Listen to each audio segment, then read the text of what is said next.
Hi, so I got a new mic, so hopefully the sound will be better for this one. I'm sorry I haven't uploaded in a while. I've been super busy. I've been focusing on me. I've been going to the gym a lot. I've been lifting weights. I've been taking protein, swimming, all sorts of stuff really. So that's what I've been up to, and I feel a lot healthier and a lot better for it, really. My girlfriend is a teacher, so she goes back to work in about a week's time, so it's kind of my last opportunity to enjoy the remainder of the summer with her and to kind of make the most of the time we've got left before she goes back to work. Today the main topic of the video is getting a job. I want to talk about getting a job for a number of reasons, because one, it was so hard for me, and a lot of this video will be focusing on kind of my story, how I went from really struggling to find work to working in television. Also, I kind of want to talk about the lack of opportunities for disabled people, or how disabled people, at least to me, seem to be looked down on in the job market.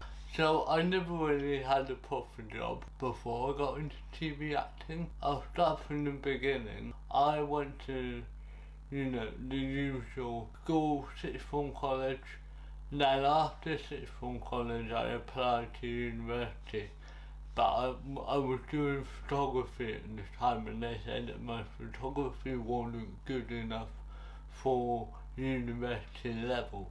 So I went back to another college and did an art foundation, and that really opened my eyes. I felt like I was treated as an adult more, and it really helped me progress my art to the point where I eventually got into uni. I went and studied at uni 3 years, came out, got a degree. In between those two I went to India on like a gap year between college and uni. But sort of after I got my degree I started looking for work. I had loads of problems in doing so. I started off on kind of benefits, like general sort of job seekers allowance. I was sort of going for these weekly job meetings, and so I had a career advisor, who would check up and look and see if I was doing the right things, and they're meant to try and help find work for you. I told them I wanted to be an actor, and they sort of said, well, come down from the cloud a bit, get your head down from the cloud and look at what you can realistically do. And I was like, right, okay, well that's fair enough, like that's a fair assessment. My drama teachers tell me there are so many actors in the world, but only so little actually manage to do it for a living. So I'm like, okay, yeah, that's a fair assessment. And we were sort of meeting every week for, a while, and eventually she said to me, do you think it would be worth you going on another benefit, like an out of work benefit, instead of finding a job? And I was like, no, I have a degree. I've shown I've done work to this standard. I've worked really hard for all that I've achieved so far. Like, why would I want to waste that and not go to work or do anything about it? And that really upset me, actually, to think that she thought I was unfit to work just because I was disabled. And I feel like a lot of other disabled people must have had this experience as well in their life. I normally am like, okay, I've got a case study over here and over here. Today I don't. If I find some facts, I'll drop them in here. But I don't have anything off the top of my head. This is kind of more my story. So yeah, that really disheartened me and sort of held me back a bit and sort of made me feel like I wasn't gonna be appreciated or that it wasn't worth it for me getting a job. I applied to kind of a bunch of places. I did like temporary work for a scare acting company called Frightmare, where we're just dressed up as a zombie or a doll or whatever and jump out and scare people for 2 weeks, which is a lot of fun. It's great, but unfortunately it only happened around Halloween. You can't do it 365 days a year. So I eventually was put with a different advisor just because my other one moved to Gloucester. In the end, she really tried to help me and she set me up with a company called Plus in Gloucester.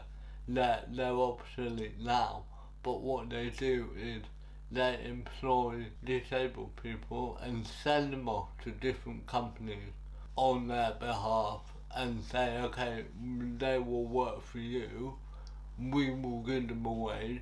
So I did that and I had a lot of contacts with art galleries at the time. There's one in Cheltenham called the Wilson that I was really involved with at the time. I sort of made work for them and displayed in their galleries. I did performance art there.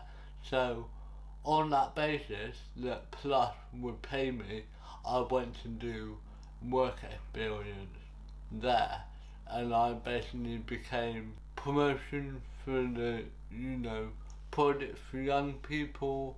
I basically ran their Facebook and Twitter for a little while. I also set up a new group with like film club. I set up performance evenings. I did quite a lot looking back in retrospect. And it was while I was there that I was also looking at getting into National Youth Theatre. So I applied, I went for an audition, I got in, and then I took a month out from my work placement to go do that. And then I added it on at the end. So the National Youth Theatre was amazing. I learned a lot from it. I'd do it again if I could. That's a whole load of video, honestly, my experience with them. But it was fantastic. I loved every minute of it. When I got back, I was like, I don't want to let all that training go to waste. And I want to do something acting-wise. So I started looking at stuff online, applying to maybe different courses, trying to find like courses or possibly MAs I could do because I already had a BME in photography and I still want to do an MA in drama and acting at some point. So I started looking at MA courses.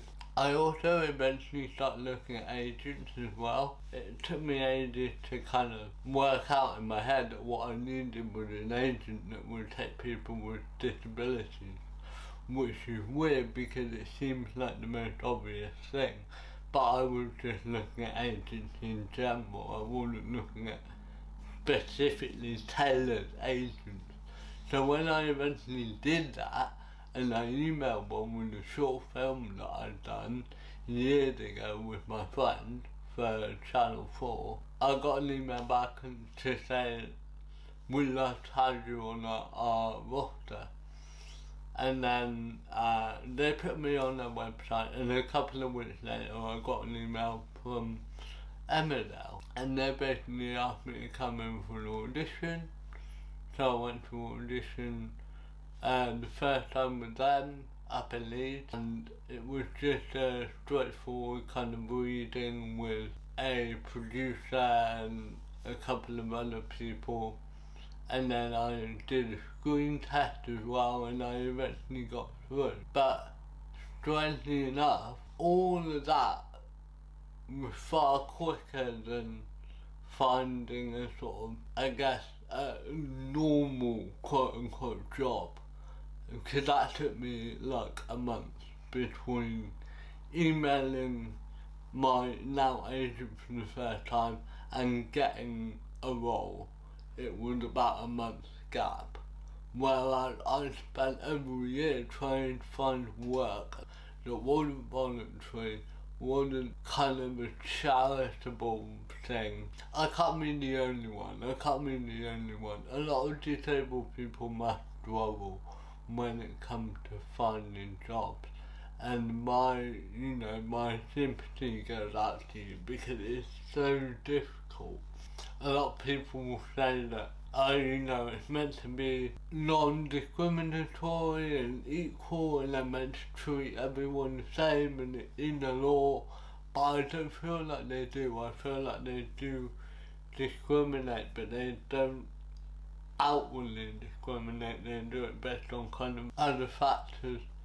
A lot of places were saying that I applied to said I had too much experience because I had a degree and they were looking for an apprentice, or I didn't have enough experience.